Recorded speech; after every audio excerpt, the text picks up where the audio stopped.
Por favor, ¿quién es la hermana que va a llevar los niños de kinder? Sigan por favor a Milagros y a Esmeralda, por favor. Los niños de kinder.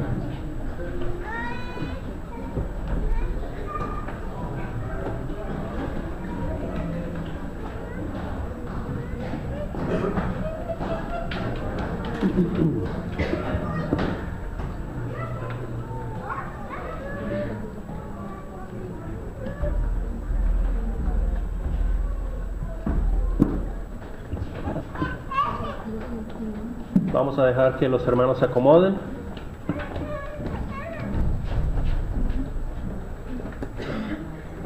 Hermanos, en este día vamos a seguir la meditación de la palabra de nuestro Dios, siguiendo una meditación que habíamos empezado la semana pasada acerca de las enfermedades del siglo XXI. Pero antes me gustaría que retomáramos un texto bíblico que la semana pasada también estuvimos leyendo.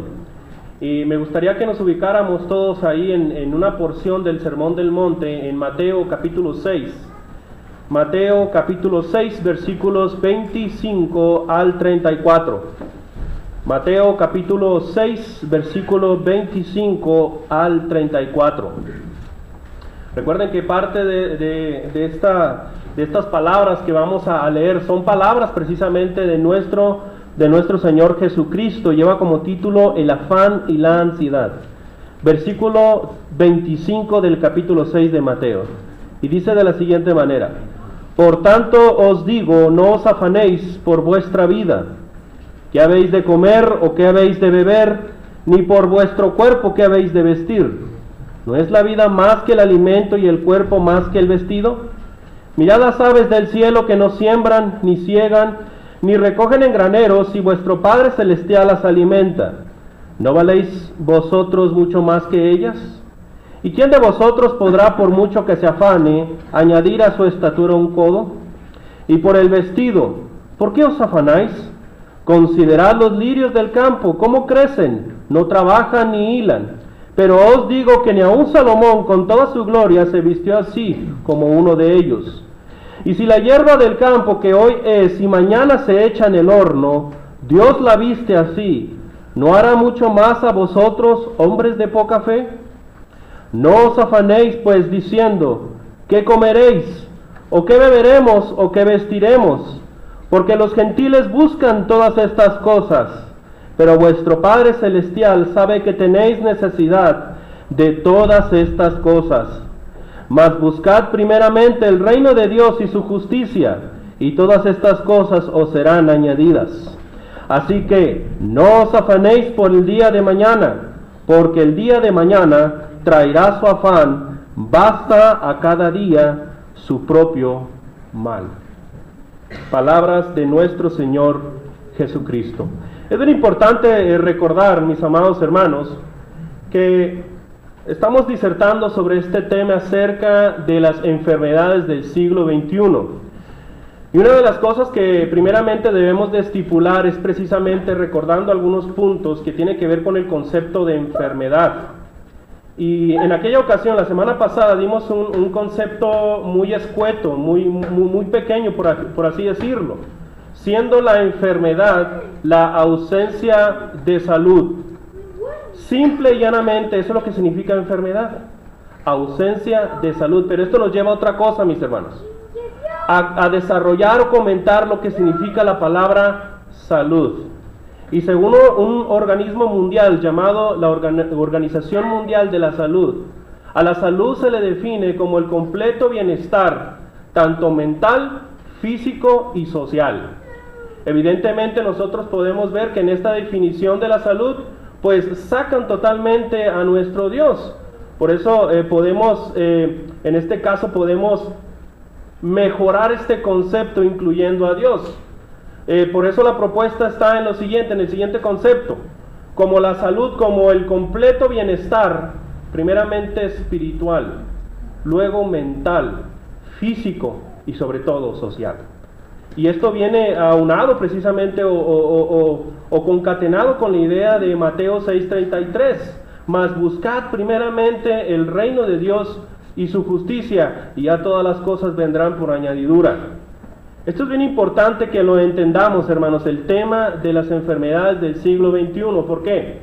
Porque en estos tiempos, cuando uno acude al médico, una de las cosas que le pregunta el médico para diagnosticar su mal es precisamente si en ese momento usted está padeciendo algún tipo de estrés, o si en su vida está sufriendo de ansiedad, o si posiblemente esté en una actitud o en una posición depresiva en su vida. El médico, para poder diagnosticar lo que usted tiene, primero lo que trata de ver es si no está padeciendo usted uno de estos tres males, ya sea estrés, ya sea ansiedad o ya sea depresión. Por ahí empieza. Y es bien importante decirlo, hermanos, que debemos de entender estos tres conceptos. La depresión como el exceso de pasado. La depresión es el exceso de pasado. Y precisamente, hermanos, el estrés se refiere al exceso de presente que podemos estar viviendo, ya sea en el trabajo, ya sea en la escuela, ya sea en las actividades diarias que hacemos. Y la ansiedad la debemos entender como el exceso de futuro. Estamos tan estresados por el futuro, tan angustiados y afanosos, todavía ni siquiera llega el día de mañana. Por eso dice el maestro en el versículo 34, así que no os afanéis por el día de mañana, porque el día de mañana traerá su afán. Baste a cada día su propio mal. Es decir, no te estés adelantando, arregla tu situación presente. Esto claramente nos ayuda a entender un poquito lo que dice el apóstol Pablo allí en Filipenses capítulo 3. Fíjense cómo dice la carta a los Filipenses capítulo 3, versículos 12 en adelante. Fíjese el método o la solución que nos da el apóstol Pablo a estas circunstancias que tienen que ver con la depresión, con el estrés y con la ansiedad. Fíjese cómo el apóstol Pablo, es una receta bíblica que nos ayuda a combatir este tipo de cosas. Filipenses capítulo 3, versículos 12 en adelante. No que lo haya alcanzado ya, ni que ya sea perfecto, sino que prosigo por ver si logro asir aquello para lo cual fui también asido por Cristo Jesús. Versículo 13. Hermanos, yo mismo no pretendo haberlo alcanzado ya, pero una cosa hago, olvidando ciertamente lo que queda atrás y extendiéndome lo que está adelante. Versículo 14. Prosigo a la meta, al premio del supremo llamamiento de Dios que es en Cristo Jesús. ¿Qué es lo que hace el apóstol Pablo para evitar estas circunstancias, hermanos? En primer lugar, él olvida el pasado. Es lo que nos aconseja en cuanto a la depresión. Olvídate del pasado. Pero uno puede decir, pues no es tan sencillo. Bueno, en estos temas vamos a estar viendo diferentes cuestiones para combatir esto. Pero no solamente eso, lo que hace el apóstol Pablo para no estarse estresando en el momento es proseguir en la meta, pero teniendo su mirada puesta a esa meta, al supremo llamamiento que es en Cristo Jesús. Es decir, él vivía el presente, pero no desviaba su mirada, y esa mirada estaba puesta en Jesucristo. Eso es lo que nos enseña aquí precisamente el apóstol Pablo. Pero hay algo bien importante que al respecto nosotros debemos de mencionar, hermanos. Y precisamente es que todos los seres humanos tenemos preocupaciones. Y tenemos preocupaciones porque tenemos necesidades. Pero en la vida pueden existir preocupaciones que son innecesarias. Preocupaciones que son inútiles. Que no le van a servir de nada. Y todas estas preocupaciones tienen que ver precisamente cuando empezamos a gastar dinero que no tenemos en cosas que no necesitamos para impresionar a personas a las que muchas veces ni siquiera le importamos. Carros lujosos, vestimenta lujosa, etc. Pero hay cosas y preocupaciones que sí son necesarias y que son básicas para todo ser humano. El alimento, el agua, la vestimenta, tener un hogar, ir a la escuela, levantar un negocio, sostener a mi familia. Todas esas cosas son preocupaciones necesarias en la vida de cada ser humano. Y curiosamente, esta porción del Sermón del Monte, capítulo 6, versículos 25 en adelante, tiene que ver con esas preocupaciones necesarias. En pocas palabras, Jesucristo nos está diciendo, ni siquiera te preocupes por ellas. Y uno se puede decir, pero ¿cómo no lo voy a hacer? ¿Acaso voy a dejar de sostener a mi familia, de darles alimentos, de vestirlos adecuadamente? No, hermanos, el maestro no está diciendo eso. Fíjese muy bien, como cristianos precisamente, no debemos de estar viviendo del sudor de otro hermano, porque eso precisamente fue lo que le dijo el varón. Y con el sudor de tu frente vas a trabajar, no con el sudor del hermano o no con el sudor de otra persona. Cuando el maestro está estipulando todo esto, esto no quiere decir que vamos a dejar de trabajar, esto no quiere decir que vamos a dejar de luchar. Vamos a ver algunas cositas al respecto, pero es precisamente comentar que vamos a seguir con este análisis que tiene que ver con la ansiedad. Y aunado con la ansiedad, el estrés. La pregunta que debemos hacernos es, ¿qué debo hacer para vencer la ansiedad? ¿Qué debo hacer para vencer el estrés? Porque este tema nos ayuda precisamente a luchar con estas cosas. Voy a recordar dos cosas que ya vimos la semana pasada. Lo primero que debemos hacer es que debemos considerar el mandato del Señor. En esta porción del Sermón del Monte, el maestro nos está diciendo en tres ocasiones, versículo 25, 31 y 34, nos está diciendo, no os afanéis, no tengas en tu corazón tan cargado de angustia, en pocas palabras, no te estés angustiando. ¿Por qué? Porque el maestro nos instruye esto, porque no es una opción, no es un consejo, es un mandato expreso de nuestro Señor Jesucristo. No te afanes. No te estés preocupando por el futuro. Repito, esto no quiere decir que vamos a tirar el trabajo. Usted debe cumplir con su trabajo y hacerlo de manera responsable y diligente. Pero dejar el resultado en las manos de ¿quién? En las manos de Dios. Porque la misma palabra de Dios lo dice en 1 de Timoteo 5:8.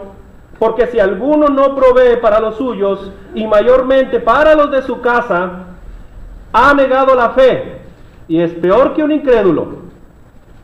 Por eso tenemos la encomienda, hermanos, sobre todo los padres, de mantener y soportar a sus hijos, o mejor dicho, sostener más que soportar.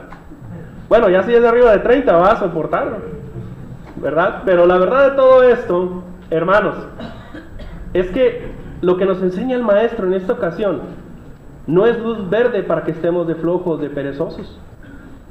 Hermanos, ¿por qué el maestro nos da este consejo, o mejor dicho, este mandato?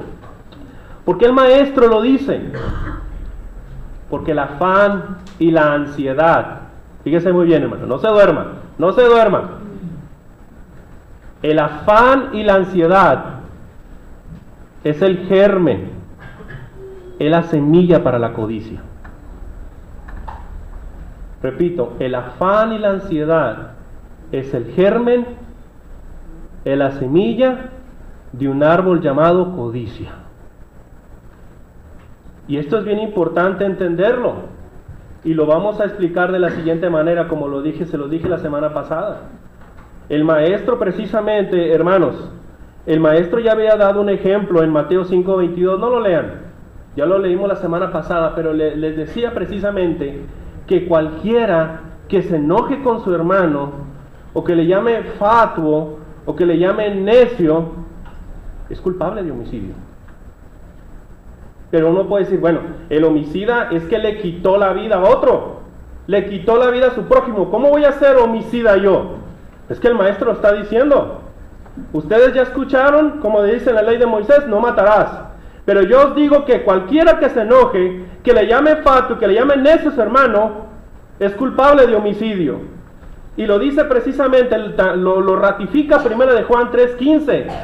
Todo aquel que aborrece a su hermano es homicida, y ningún homicida puede tener vida eterna en Cristo Jesús. ¿A qué se refiere esto, hermanos? Sencillo. Un asesino, antes de quitarle la vida a otro prójimo, antes de eso, él tuvo el germen, él tuvo la semilla de enojo, de ira, de violencia y de veneno. El mismo germen que tiene el asesino, lo podemos tener nosotros, solamente que todavía está en botón. ¿Se dan cuenta? Así que, hermanos, cuando nosotros le llamamos necio, y perdónenme la expresión, pero cuando yo busqué la palabra necio en sinónimos, aparecía la palabra imbécil, estúpido, idiota. Si tú le llamas así a un hermano, o peor, estás igual que un homicida. Y esto es tremendo, hermanos. Y esa es la figura que se nos está utilizando. Por eso el maestro condena claramente que el afán y la ansiedad. ¿Por qué? Porque la misma semilla, el mismo germen, hermanos, de un gran árbol llamado codicia. Y tenemos que tener cuidado al respecto. Hay otra cosa, hermanos, que debemos de hacer para vencer la ansiedad y el estrés. Y es precisamente que debemos considerar las aves y los lirios. Y es que esto es ciertísimo, hermanos. Imaginen al maestro dándoles cátedra a sus seguidores acerca de estas cuestiones. Y como nos enseñaron en el video de Capernaum, al maestro no le dejaban entrar a las sinagogas a enseñar. Tenía que irse al monte, tenía que irse a la montaña para enseñarle precisamente a sus discípulos. Y queriéndole explicar esto, les estaba diciendo, particularmente le dice, considera las aves y los lirios del campo. ¿Por qué? Porque ahí estaba repleto de aves y porque estaba repleto de lirios. En las aves hay un mensaje, hermanos. Y en esta premisa, o por así decirlo, muchos lo utilizan en la lógica de la premisa mayor para sacar de una premisa menor. El maestro empieza con una premisa menor para darte a entender algo mayor. ¿A qué se refiere esto? Que si Dios cuida de las aves y de los lirios, ¿por qué no te va a cuidar a ti?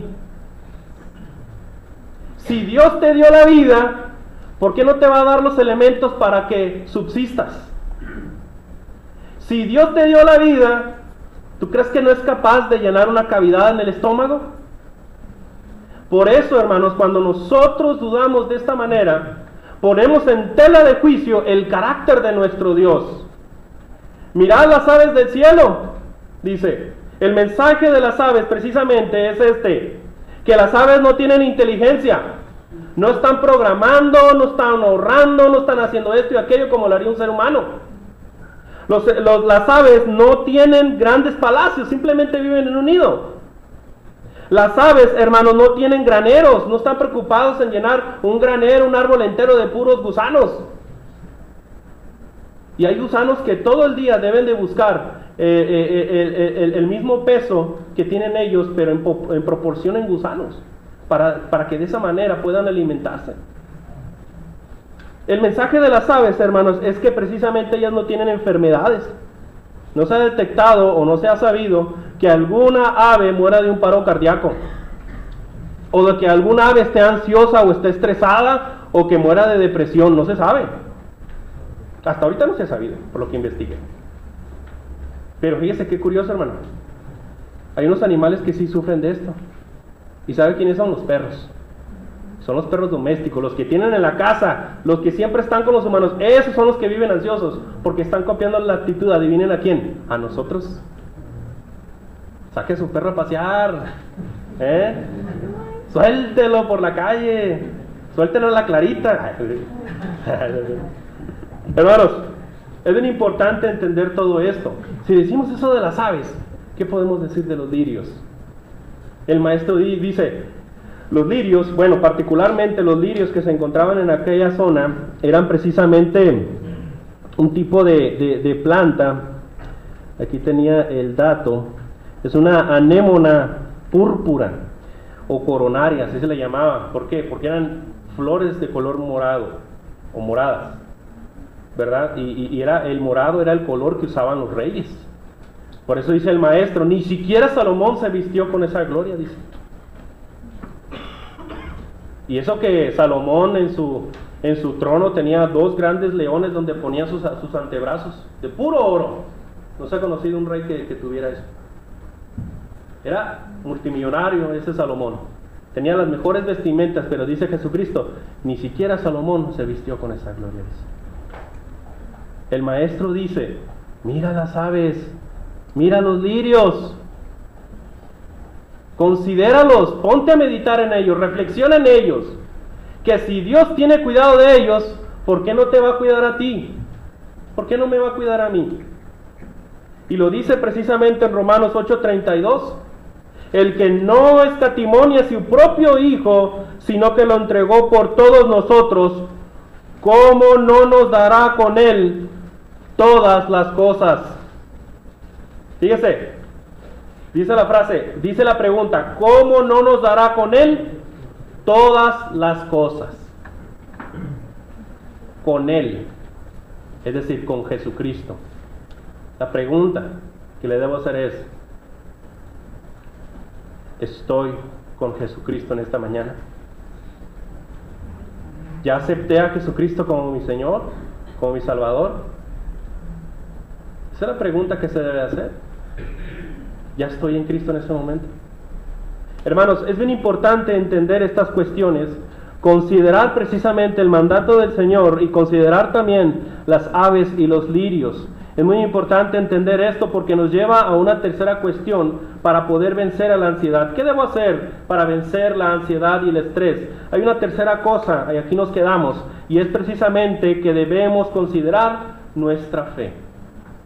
Debemos de considerar nuestra poca fe, hermanos, porque eso es lo que la genera. La palabra de Dios dice, y nos ratifica el maestro, que la causa de la ansiedad en nuestra vida, la causa de la ansiedad en nuestra vida es una fe deficiente, es una desconfianza en nuestro Dios. Eso es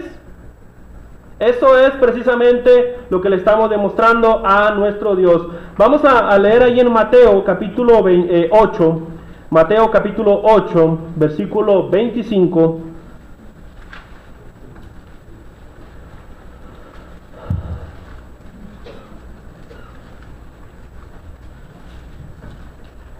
Vamos a leer desde el versículo 23, 8:23. Dice la palabra de nuestro Dios, Mateo 8:23 en adelante, tiene como título, Jesús calma la tempestad. Dice la palabra de nuestro Dios, y entrando él en la barca, sus discípulos le siguieron. Y he aquí que se levantó en el mar una tempestad tan grande que las olas cubrían la barca, pero él dormía. Y vinieron sus discípulos y le despertaron diciendo, Señor, sálvanos que perecemos. Él les dijo, ¿por qué teméis, hombres de poca fe?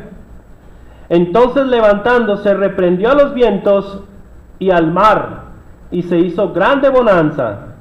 Y los hombres se maravillaron diciendo, ¿qué hombre es este que aún los vientos y el mar le obedecen? Esta frase, hombres de poca fe, hermanos, es una frase que precisamente el maestro está utilizando ahí en el versículo 30 de Mateo 6. Y si la hierba del campo que hoy es y mañana se echan en el horno, Dios la viste así, ¿no hará mucho más a vosotros, hombres de poca fe? Es la misma expresión que utiliza, hombres de poca fe. ¿Por qué el maestro les estaba diciendo eso si estaban ante un peligro inminente?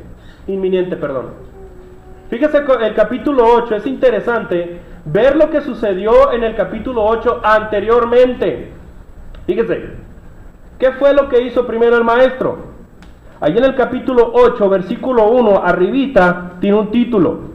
Y este título dice así, Jesús sana a un leproso. ¿Sí? Luego, arribita del versículo 5, Fíjese cómo dice, Jesús sana al siervo de un centurión y no necesitó tener al enfermo enfrente de él, a la distancia lo sanó. Y luego en el versículo 14, arribita tiene otro pequeño título, Jesús sana a la suegra de Pedro. Y luego dice el versículo, ahí en el versículo 16, fíjese cómo dice, Mateo 8:16, y cuando llegó la noche, trajeron a él muchos endemoniados, y con la palabra echó fuera a los demonios, y sanó a todos los enfermos. Hermanos, los discípulos habían ya visto el poder de nuestro Dios, y ante la menor descuido de la naturaleza, ante la primer perturbación de la naturaleza y del clima, adiós fe. Fíjese la manera en la cual lo expresa el maestro en Lucas capítulo 8, en el mismo contexto de esta historia, lo podemos encontrar ahí en Lucas capítulo 8, Lucas capítulo 8, versículo 25. Y les dijo, ¿dónde está vuestra fe? Y atemorizados se maravillaban y se decían unos a otros, ¿quién es este que aún los vientos y a las aguas manda y le obedecen? Cuando nosotros estamos afanosos, hermanos, cuando nosotros estamos cargados de afán y de ansiedad en nuestro corazón y en nuestra mente, es porque estamos temiendo por algo. Y el maestro seguramente le está preguntando, ¿dónde está vuestra fe? ¿Dónde? Si nosotros sabemos que la fe es la certeza de lo que se espera, la convicción de lo que no se ve, debemos de aplicar esa fe a las circunstancias de nuestra vida. Por más que el viento esté reciando, por más peligroso que sea el mar, debemos aplicar nuestra fe a todas las circunstancias. Porque si estamos afanosos en esta mañana, hermanos, el maestro le está preguntando, ¿dónde está tu fe? Si el maestro estuviera aquí, de seguro nos preguntaría, ¿tú crees que el Padre me envió para salvarlos? Y uno dice, amén. ¿Tú crees que cuando te bautizaste fueron lavados tus pecados? Amén. ¿Tú crees que estoy en medio de ustedes? Amén. Entonces, ¿por qué estás afanoso? Entonces, ¿por qué estás preocupado? ¿Dónde está tu fe? Y eso es precisamente lo que les están diciendo. Hermanos, en otro evento también casi similar, ahí en Mateo 14, fíjese en Mateo 14, versículo 31,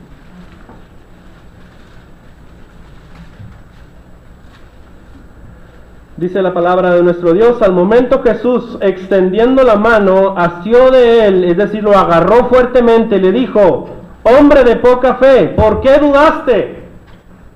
Fíjate el evento previo a que Jesús precisamente anduviera sobre el mar e invitara a Pedro también a caminar con él. Es este evento. Pero ¿qué sucedió antes de todo esto? Vamos ahí en ese mismo capítulo, pero en el versículo 1, versículo 13, tiene un pequeño título, arriba del versículo 13 dice, la alimentación de los 5,000, es decir, que cada vez cuando el maestro decía, hombres de poca fe, es porque ya los discípulos habían visto parte de ese poder que tiene el maestro. Y en el momento de la prueba ellos fallaban. Allá había visto Pedro, ya había visto Jacobo, ya había visto Juan, cómo multiplicó esos 5 panes y esos 2 pececillos. Fue las matemáticas de un milagro, porque fue algo increíble lo que sucedió ahí. Toda la gente al ver ese gran milagro querían convertir a Jesucristo rey. Pero les dice a sus discípulos, ustedes adelántense, ahorita yo los alcanzo. Y mientras Jesucristo despedía a la multitud, ¿qué fue lo que sucedió? Que los discípulos estaban precisamente en medio de una tormenta y el maestro los vio desde muy lejos y empezó a caminar sobre el mar como si estuviera por plataforma, como si estuviera firme precisamente. Y cuando lo vieron precisamente, ¿qué fue lo que dijeron? Un fantasma, dijeron. Y les dice Jesucristo, soy yo, no teman. ¿Y qué le dice el aventado de Pedro? A ver, si eres tú, haz que yo vaya hacia ti. ¿Y qué le dice Pedro? ¿Qué le dice el Señor? Pues ven. Y que se baja Pedro. Y que camina sobre el mar como si fuera por una plataforma. Porque tenía puesta su mirada en Jesucristo. Pero ¿qué fue lo que le sucedió a Pedro? Que cuando desvió su mirada de Jesucristo y empezó a voltear a los lados, empezó a ver el viento, empezó a ver el mar como estaba embravecido, empezó a ver todos sus detalles. ¿Y qué le pasó? Se empezó a hundir. Y se le aparece el maestro y lo agarra, y Pedro pues se agarra de lo que se puede, ¿no? De su brazo, de su antebrazo. Hombre de poca fe, ¿por qué dudaste? Le dice. ¿Por qué, hermanos, estamos tan afanosos, tan estresados por dos simples cosas?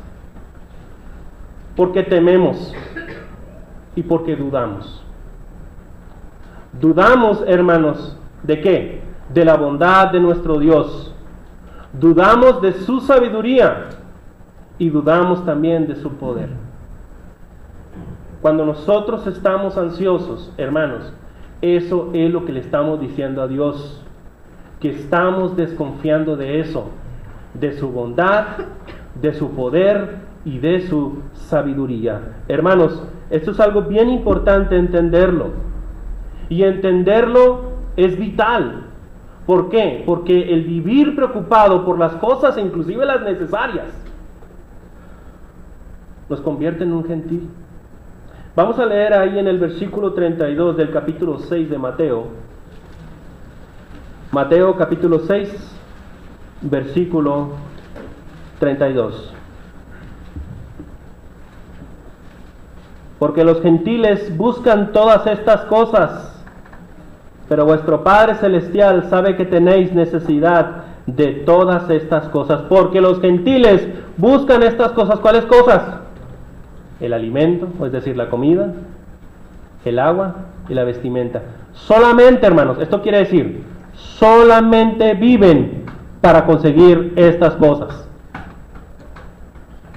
Ellos nomás están viviendo para eso. Un gentil, es decir, aquí se está haciendo una distinción religiosa, porque el gentil no tiene a Dios, no conoce a Dios, no tiene a Dios. Y cuando nosotros estamos afanosos en nuestra vida, nos estamos comportando como gentiles, como paganos, como personas que no conocen a Dios, o como personas que no tienen a Dios. Así es como estamos actuando. Porque dice la palabra de Dios, porque los gentiles buscan estas cosas. Y esto es algo bien importante que es digno de mencionar. Hermanos, es bien importante decir y comentar un ejemplo que me topé hace algunos días. Había un hombre que vivía, se lo escuché a un predicador, y la anécdota es la siguiente. Había un hombre que vivía tan angustiado en su vida, de esos hombres que se les notaba en la cara, y usted los puede detectar. Ves el rostro y ese hermano está bien preocupado. Se le ve en la cara, se le ve en la expresión, en los ojos, en todo. Vive súper preocupado por todo. Pero de repente, uno de sus amigos lo ve y le dice, oye fulanito, ya no estás tan preocupado, ya no te veo tan preocupado, hasta te veo la sonrisa, te veo contento. ¿Cuál es tu secreto? Le dice. Y le dice fulanito, lo que pasa es que contraté a alguien para que se preocupara por mí. A ver, pues dime cómo está eso. Pues, ¿cómo que contrataste a alguien para que se preocupara por ti? Sí, pues contraté a una persona, le pago 10,000 pesos mensuales para que él se preocupe por mí. Oye, pero ¿cómo le vas a hacer para pagarle? Bueno, pues de eso que se preocupe él, pues para eso le pago, ¿no? La verdad de todo esto, hermanos, lo interesante de todo esto, y parece burdo, que nosotros también tenemos a alguien que se preocupe por nosotros. Y no nos cobra ni un centavo, ni un peso. Y ese es Jesucristo. si tan solo hiciéramos caso al consejo del apóstol Pablo que nos da cada uno de nosotros, ahí en la primera carta a Pedro, en la primera carta de Pedro, capítulo 5, versículo 7, el cual dice de la siguiente manera: echando toda vuestra ansiedad sobre Él, porque Él tiene cuidado de vosotros. Hermanos, esto es algo tremendamente hermoso y que debemos de considerar. Por último, para terminar, ¿qué debo hacer para vencer la depresión? ¿Qué debo hacer para vencer el estrés? Hay una cuarta cosa que debemos hacer, hermanos. Debemos de considerar nuestras prioridades. Debe de usted considerar qué es lo más importante para su vida. Porque lo dice Mateo 6:33. Mas buscad primeramente el reino de Dios y su justicia, y ya todas las cosas vendrán por añadidura. Fíjese, lo interesante de este texto bíblico es que la palabra de Dios nos está diciendo: mas buscad únicamente. No le está diciendo únicamente, le está diciendo primeramente. ¿Qué quiere decir esto? Que en tu vida, que en mi vida, debemos de poner primero a Dios. Eso es lo que le está diciendo. Pon primero a Dios. Pon primero, en primer lugar, su reino y su justicia. Y mira, ya todas estas cosas, alimento, comida, bebida, ropa, cualquier otra bendición material, va a venir por añadidura. Y usted lo puede ver en su propia vida. Que a sus hijos, Dios los consiente y los consiente muy bien. ¿O me equivoco de eso? Nos da hasta más. Hermanos, esto es bien importante entenderlo. ¿Por qué? Porque para evitar la ansiedad, lo primero que debemos de hacer es que debemos de poner a nuestro Dios en primer lugar. Es decir, poner la mirada en las cosas de arriba, en las cosas que son eternas. Porque es bien importante entender, hermanos, esto. El tema del reino de Dios y su justicia tiene que ver precisamente con la idea y el contexto, o mejor dicho, la diferencia que hay entre el reino de Dios y el reino de los hombres. Porque en el reino de los hombres, la gente está, lo central, lo más importante, son sus necesidades, son sus problemas y son sus deleites.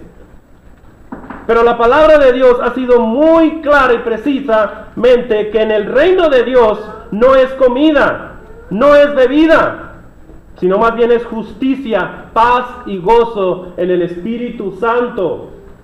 Son cosas espirituales, y lo dice Romanos capítulo 14, versículo 17. Porque el reino de Dios no es comida ni bebida, sino justicia, paz y gozo en el Espíritu Santo. Hermanos, la palabra que se utiliza para reino, basilea, que en el griego basilea, es una palabra que se maneja indistintamente con eclesía. Es decir, se estaba refiriendo particularmente a dos cosas. Primero, poner la mirada y nuestro empeño, nuestro deseo más noble en buscar las cosas del cielo, pero también trabajar aquí en la iglesia. Por eso les digo, cuando se habla del reino de Dios, tiene una doble aplicación. Se refiere a la iglesia, pero también se refiere al cielo. Y no solamente porque hay muchas personas que vienen a la iglesia y pueden decir: yo ya cumplí, Señor. No, dice el reino de Dios y su justicia. No solamente basta venir, hermanos, porque cuando se refiere al término justicia, se refiere a servir o seguir sus mandamientos y vivir correctamente. Cuando nosotros buscamos estas cosas y ponemos en primer lugar estas cosas, hermanos, Dios nos va a bendecir con las demás cosas de nuestra vida, las cosas que son necesarias.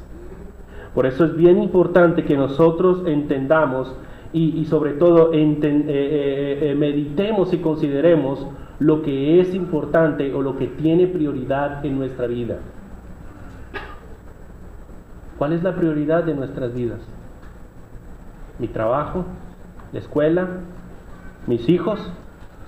Simplemente en el sueldo, hermanos. Cuando llega el sueldo, ¿qué es lo que hace?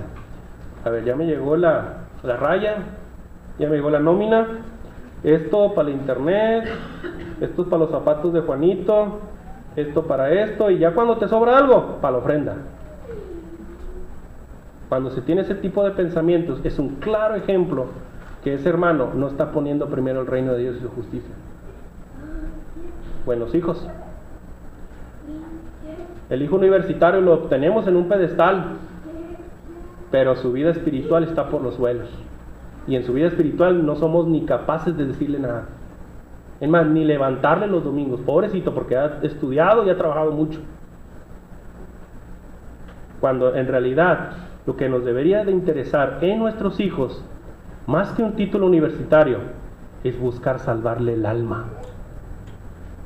Cuando no hacemos eso, hermanos, no estamos buscando primeramente el reino de Dios y su justicia.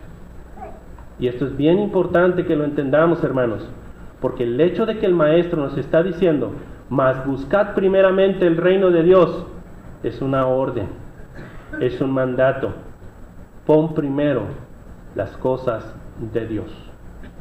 Cuando el maestro, ya terminó con esto, hermanos, cuando el maestro estaba a punto de ser apresado ahí en Getsemaní, y creo que fue un momento de gran choque para el maestro en su persona, en su interior, en su mente, el hecho de decirle a nuestro Padre Celestial, pasa de mí esta copa, que le diga al Padre. El maestro estaba entristecido, estaba angustiado en ese momento. Inclusive Lucas dice que sudó como grandes gotas de sangre. Estaba en una gran presión, en una gran encrucijada de su vida. Pero, ¿qué fue? ¿Cuál fue la respuesta del maestro en ese momento? ¿Huyó? ¿Corrió? ¿Se quejó? ¿Empezó a llorar? No, se puso a orar. Oró, hermanos. No se dejó guiar precisamente por la ansiedad y por el estrés. Él se encomendó al Creador de todas las cosas y le pidió. Y no una vez, 3 veces, porque fueron las ocasiones que se acercó a Pedro y a los demás que ya estaban dormidos. Y les aseguro que más de uno de aquí hemos tenido nuestro Getsemaní. Y en nuestro Getsemaní, a pesar, hermanos, de que en la vida podamos tener tormentas, lo primero que debemos de hacer es confiar en Dios y dirigirnos en oración a nuestro Padre Celestial. Eso es lo primero que debemos de hacer. Y velar en ello. Hermanos, este es el tema precisamente que les tenía preparados acerca de la ansiedad y el estrés. 4 cosas que debemos de hacer, hermanos, para vencer la ansiedad y el estrés. Primero, que debemos de considerar el mandato del Señor. Segundo, que debemos de considerar las aves y los lirios. En tercer lugar, hermanos, que debemos de considerar nuestra fe, si es poca o es mucha. Y en cuarto lugar, hermanos, que debemos de considerar nuestras prioridades. Esto es, poner a Dios en el primer lugar de nuestra vida. Que Dios les bendiga, mis hermanos.